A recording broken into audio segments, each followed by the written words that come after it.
The rain lashed against the windows, mimicking the storm brewing inside me.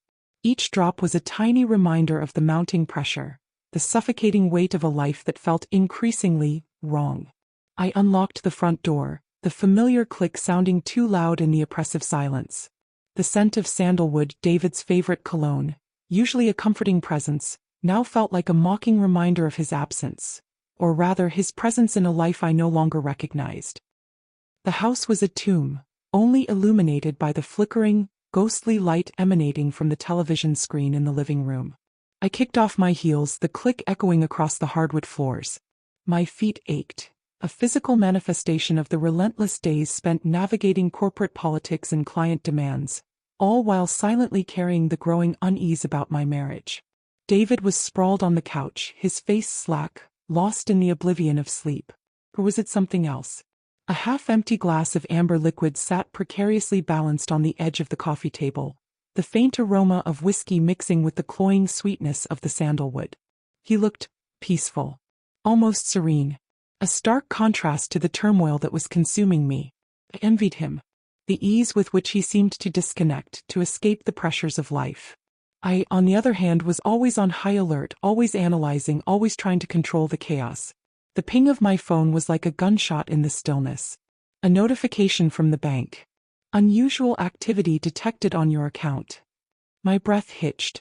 My heart hammered against my ribs, a frantic drumbeat of fear and anticipation. Fraud. It had to be fraud. As a cybersecurity consultant, I was a digital warrior, a vigilant protector of my clients' data. Firewalls were my specialty, intrusion detection my forte. I could spot a phishing scam from a mile away, anticipate malware attacks before they even launched. But my own financial safety? Apparently, I'd left the back door wide open, invited the enemy in for tea. I approached cautiously, my fingers trembling as I unlocked the phone. The transactions began to scroll across the screen, each one a tiny stab of disbelief. They were small at first, innocuous enough. A fancy restaurant, Le Chat Noir, the kind of place we only went for anniversaries. An expensive bottle of wine, a Cabernet Sauvignon that cost more than my weekly grocery bill. A new pair of shoes, Italian leather loafers, something David would usually scoff at as being too ostentatious. I told myself it was a mistake, a clerical error. Maybe someone had stolen my card number and was testing the waters. Then they escalated. A weekend getaway to a luxury spa resort, complete with couples massages and aromatherapy treatments. A designer handbag, a limited edition Birkin that cost more than my car. And then, the one that stopped my breath in my throat, the one that sent a cold wave of dread washing over me. A down payment on a motorcycle? A vintage Harley-Davidson, the kind that roared with rebellion and freedom. David hated motorcycles. Or so I thought. He always complained about the noise, the danger, the impracticality. The color drained from my face, leaving me pale and clammy. It wasn't fraud. It was betrayal. My own husband, the man I had sworn to love and cherish, was bleeding me dry, one luxury purchase at a time. He was living a secret life, funded by my hard work, my sacrifices, my dreams. The realization hit me like a physical blow, leaving me gasping for air, struggling to stay upright. I sank into a nearby armchair, the leather cold against my skin. The rain continued to fall, a relentless soundtrack to my despair. How could I have been so blind? So trusting? So utterly, devastatingly stupid?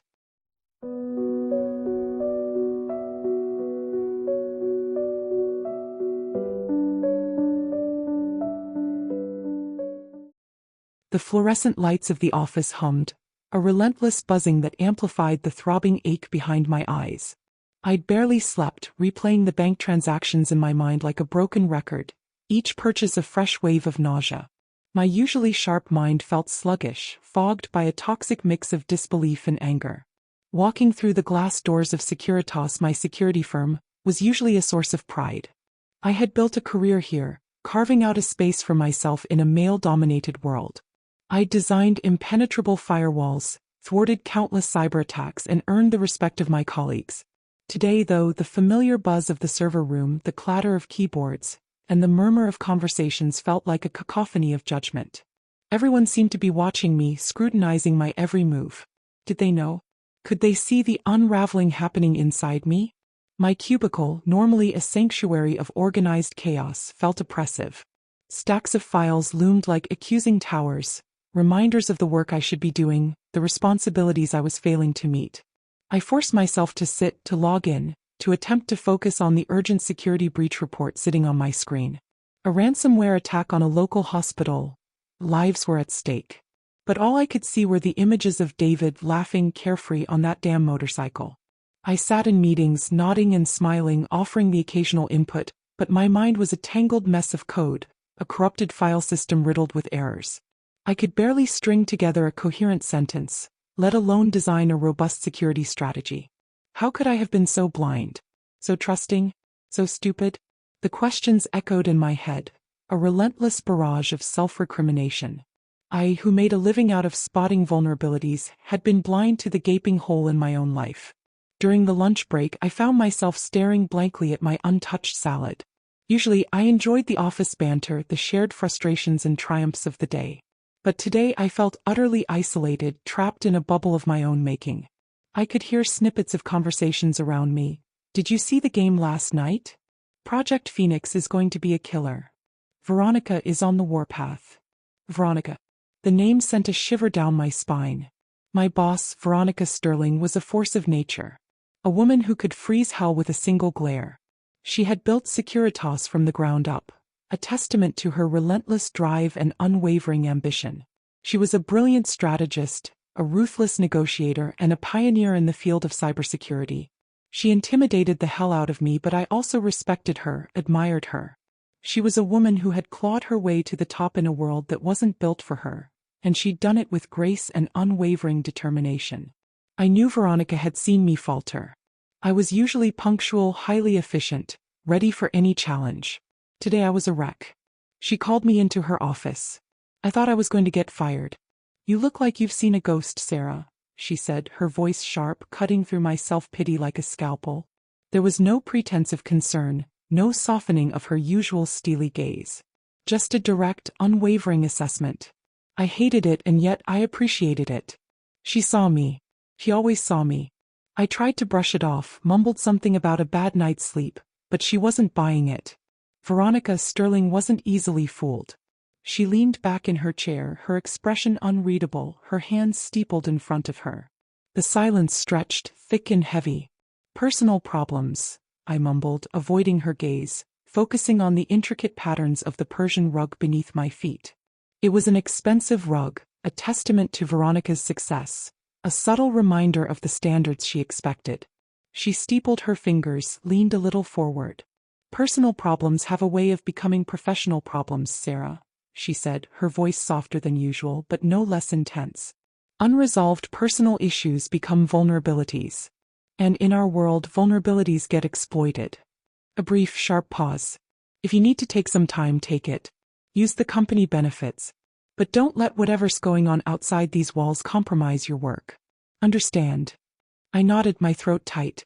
It wasn't a question. It was an order. But beneath the gruffness, I detected a hint of something else. Something, almost, compassionate. I dismissed it as wishful thinking.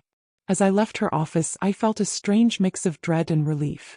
The deadline given had eased my burden but increased my anxiety. He knew. And she was giving me a chance. To pull myself together. To prove myself. To survive.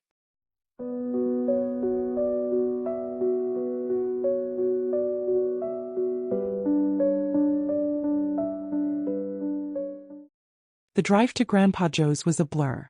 I gripped the steering wheel, my knuckles white, fighting back tears. The scenery, rolling green hills, grazing cows, quaint farmhouses, was a stark contrast to the turmoil inside me. It felt surreal, like I was watching a movie about someone else's life.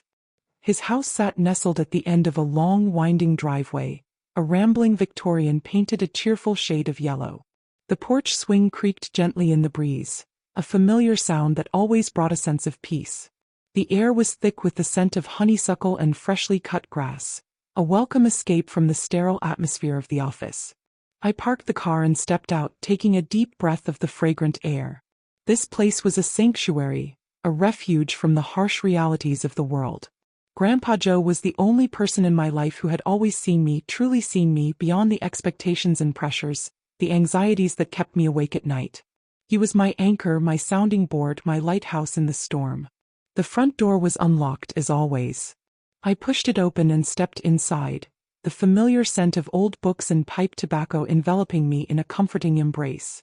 The house was cluttered but cozy, filled with antique furniture, family photos, and the remnants of a life well lived. "Grandpa," I called out, my voice trembling slightly. "In the study, sweetheart," he replied, his voice warm and reassuring. I found him sitting in his favorite armchair, surrounded by stacks of books. He was a tall, lean man with kind eyes, a shock of white hair, and a perpetually wrinkled brow. He looked up as I entered, his face lighting up with a smile. "Sarah, what a pleasant surprise," he said, his eyes twinkling with concern. He rose from his chair and wrapped me in a warm hug. "But something tells me this isn't just a social call." He led me to the sofa and I sat down, feeling the tension slowly begin to drain from my body. He settled in the armchair opposite me. I was always comfortable and accepted when I was with him. This was my safe harbor. I poured out the whole story, the transactions, the motorcycle, the lies, the betrayal. I told him about the years of subtle manipulation, the gradual erosion of my trust, the crushing realization that the man I loved was a liar and a thief. I spoke of my work and the need to be perfect, the pressure that Veronica placed on me to never let myself fail. My pain and shame poured out of me. He listened patiently, his face etched with sadness, his eyes filled with compassion. He didn't interrupt, didn't judge, didn't offer platitudes. He simply listened, offering his unwavering presence, his silent support.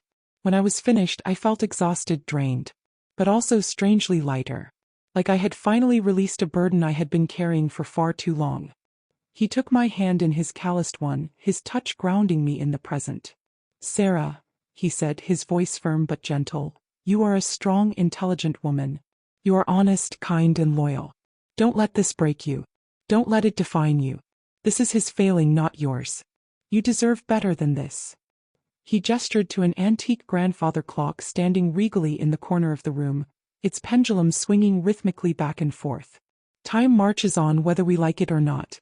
It doesn't care about our heartbreaks or our triumphs. It just keeps moving. But it also offers us a chance to start anew, doesn't it? To learn from our mistakes. To grow. To become the best version of ourselves. Don't waste that chance, Sarah. Don't let your heart become as stilled as that clock would be without its pendulum swinging. Keep swinging." He squeezed my hand again. "Now," he said, his voice brightening, "how about a cup of tea and some of my famous chocolate chip cookies?"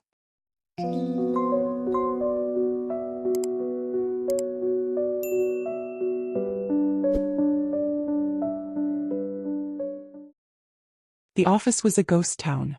The hum of the servers had dropped to a low, almost imperceptible thrum. Outside, the city lights twinkled like fallen stars, a distant reminder of the world outside my self-imposed exile. I'd been at my desk for hours, fueled by caffeine and a desperate need to escape the emptiness of my apartment, the silence that screamed of David's absence. The ransomware attack on the hospital was proving to be a beast. The hackers had used a sophisticated new strain of malware, bypassing our usual security protocols. I was chasing dead ends, poring over lines of code, trying to find a weakness, a vulnerability, anything that would allow us to regain control. But my mind kept drifting back to David, to the betrayal, to the crushing weight of disappointment. It was like trying to fight a fire with a bucket full of tears. I ran a hand through my hair, feeling the greasy strands clinging to my scalp. I hadn't showered in almost 24 hours. My reflection in the darkened computer screen was gaunt, hollow-eyed. I looked like a shadow of my former self, a walking, talking cautionary tale. A soft knock on my door startled me. I looked up to see Veronica standing in the doorway, her silhouette framed by the faint light from the hallway.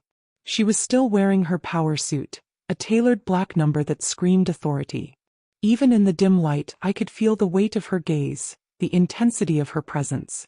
"Still here?" she asked, her voice surprisingly gentle, almost concerned. It was a tone I'd never heard her use before. I shrugged, avoiding her gaze. "Can't sleep anyway," I said, my voice cracking slightly. She hesitated for a moment, then stepped into the office, closing the door behind her. The click echoed in the stillness, amplifying the sense of intimacy.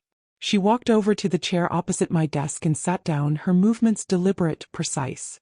"I know what's going on, Sarah," she said, her voice low, almost a whisper. "I've seen the PI hanging around. I've heard the whispers in the break room."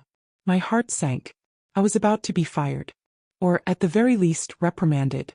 I'd compromised my professionalism, allowed my personal life to bleed into my work. I was a liability. I opened my mouth to apologize, to offer some explanation, but she cut me off with a wave of her hand. "Don't," she said. "Don't insult me by pretending everything is fine. And don't apologize. I don't want to hear it." She leaned forward, her elbows resting on her knees, her gaze locking with mine. "I've been there, Sarah," she said, her voice softening even further.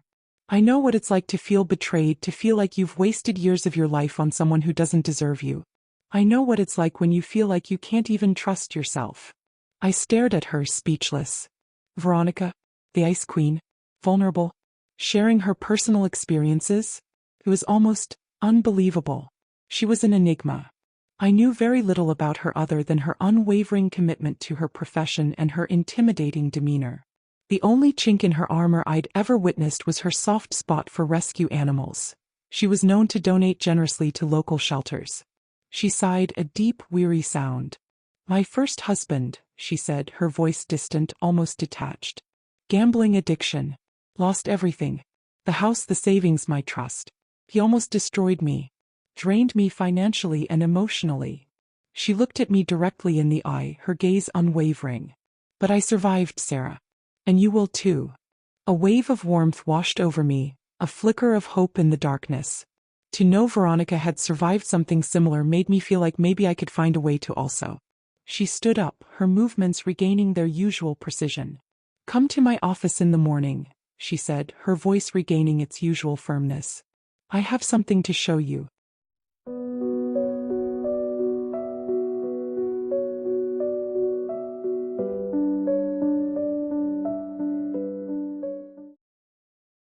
Sunlight streamed through the floor-to-ceiling windows of Veronica's office, illuminating the expensive artwork on the walls, the sleek designer furniture, the panoramic view of the city skyline.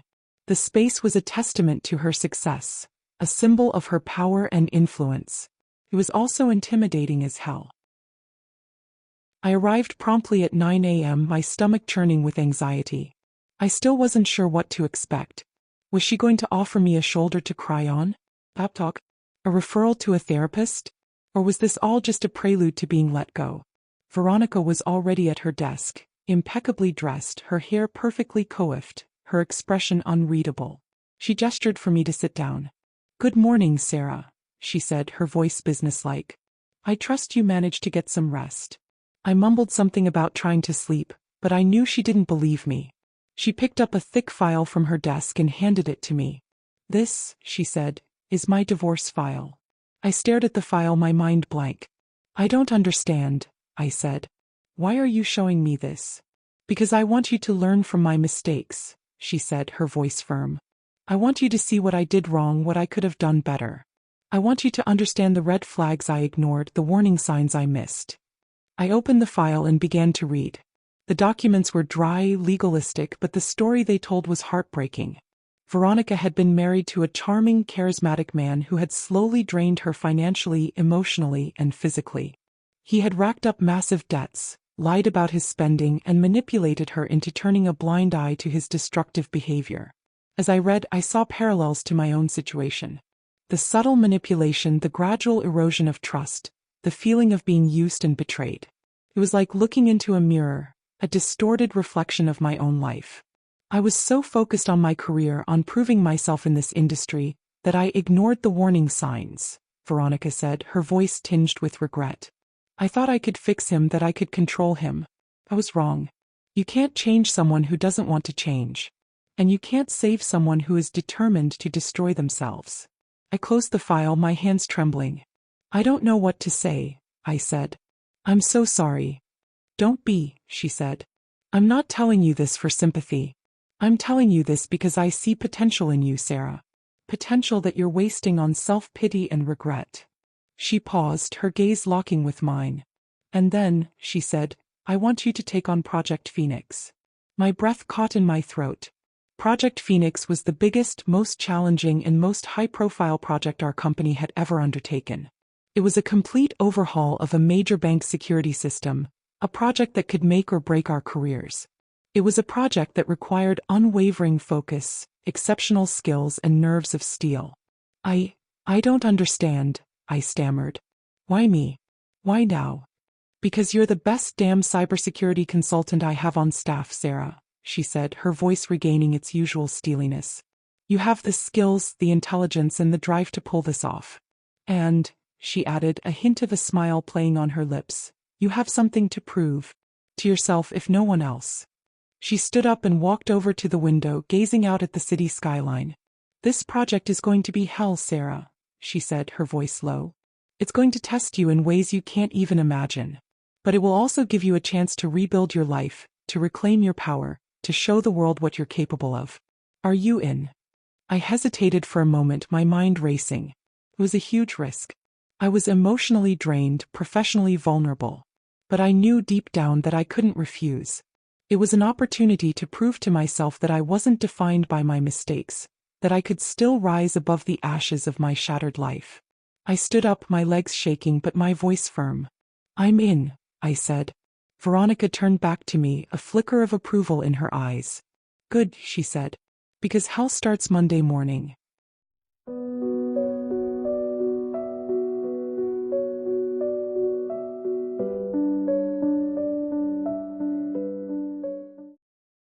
The apartment felt like a battlefield. Every object, every photograph, every shared memory was a landmine waiting to explode. The air was thick with unspoken accusations, simmering resentment, and the bitter scent of regret. David was due home at 7 p.m. I spent the afternoon preparing not dinner but myself. I showered, changed into a simple black dress, and applied a layer of makeup to conceal the dark circles under my eyes. I wanted to look strong, composed, in control. Even if I didn't feel it.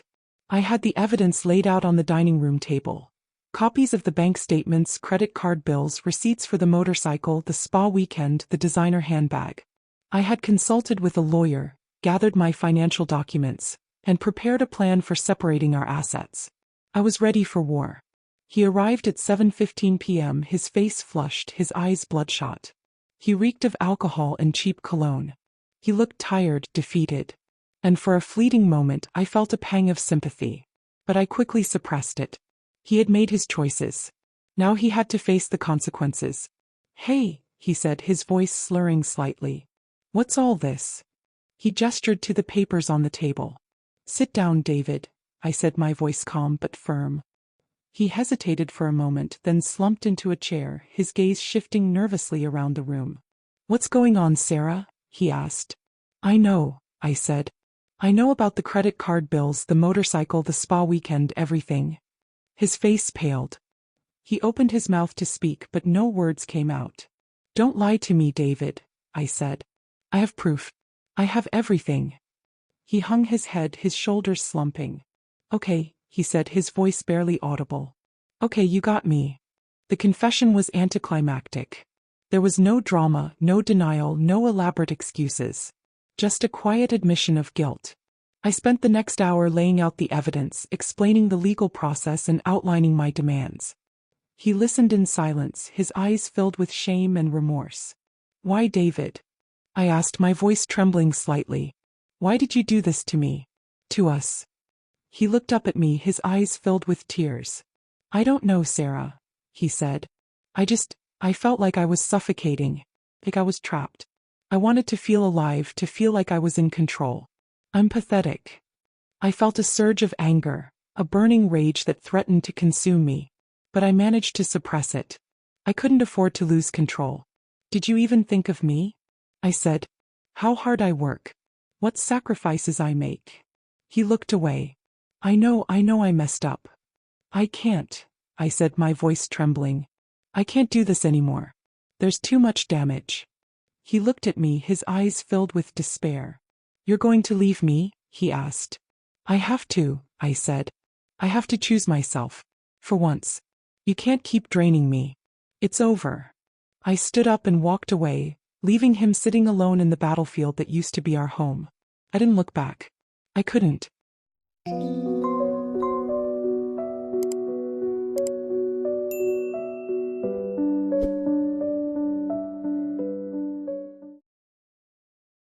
The days that followed were a blur of legal paperwork, financial settlements, and emotional turmoil.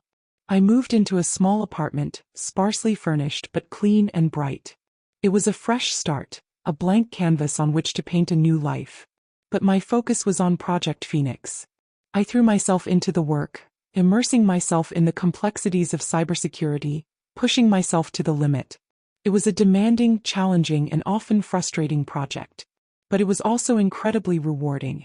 I spent countless hours in the office, working alongside my team, brainstorming solutions, debugging code, and testing security protocols. We faced setbacks, encountered unexpected challenges, and endured sleepless nights. But we persevered, driven by a shared sense of purpose and a determination to succeed. Veronica was there every step of the way, guiding me, challenging me, pushing me to be better. She didn't coddle me. She demanded excellence. But she also believed in me even when I didn't believe in myself. Slowly, gradually, I began to heal, to rediscover my strength, to reclaim my life. I started going to the gym, working out with a ferocity I hadn't known I possessed. I lifted weights, ran on the treadmill, and punched the heavy bag, channeling my anger and frustration into physical exertion. I started meditating, practicing mindfulness, and learning to quiet the relentless chatter in my mind. I reconnected with old friends, spent time with my family, and rediscovered my passion for hiking and photography. I started taking classes, learning new skills, and exploring new interests. I was rebuilding my life, piece by piece, brick by brick. The project was a success. A resounding success. The bank was thrilled. Our company was ecstatic. And I was proud. For the first time in a long time, I was proud of myself. I had faced betrayal, faced my fears, and emerged stronger than ever. I received a promotion, a raise, and a glowing performance review. Veronica publicly praised my leadership, my skills, and my unwavering commitment to excellence. I had proven myself not just to her but to myself.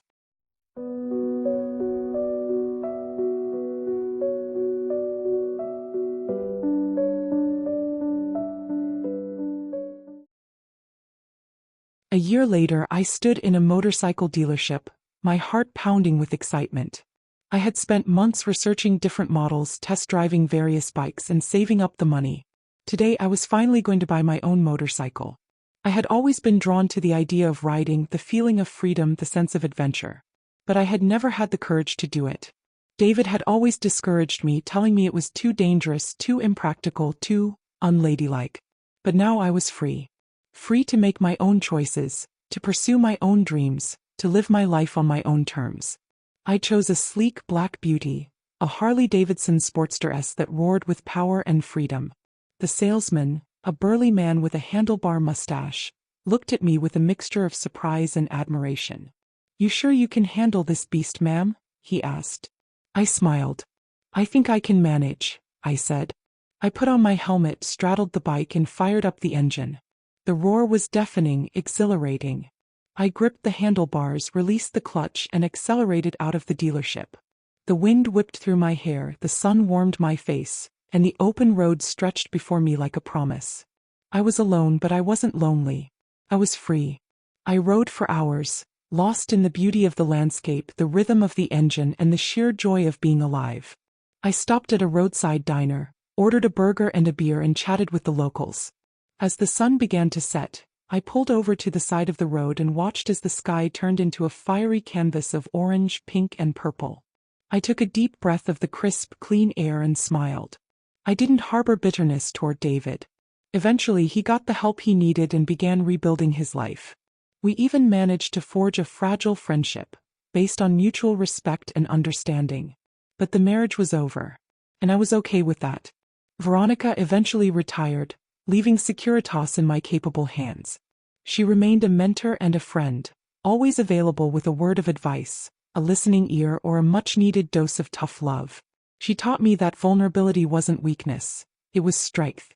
That self-compassion wasn't selfish, it was essential. And that the bravest thing you could do was to live a life that was fully, unapologetically yours.